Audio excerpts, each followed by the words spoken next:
Magsagot tayo ng tanong. Katapos ko lang na aking trabaho tindahan. Naglinis-linis ako.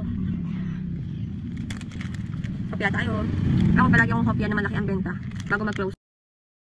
Hindi ako nawawala ng pag-asa. Always hopya. At sa tanong ni Ma'am Gracia Asi Maralit, paano po mag-apply ng ganyan? Ang tinatanong niya itong BDO POS machine. Ito po siya. Pinatay ko siya kasi wala naman akong transaction pa. Patayin na natin sa inyong kuryente. Sabi niya paano mag-apply ng ganito. Yun nga po, siguro first time na napanood yung video ko na yun. Yun nga, pag-apply ng ganito ay madali lang. Kailangan mo lang dumalaw sa BDO Unibank office, magdala ng business permit, at magdala ng 10,000 pesos kung wala ka pang business account. Kung meron naman, dalhin lang yung business account number mo. And tara, surprise nila yan. Next question.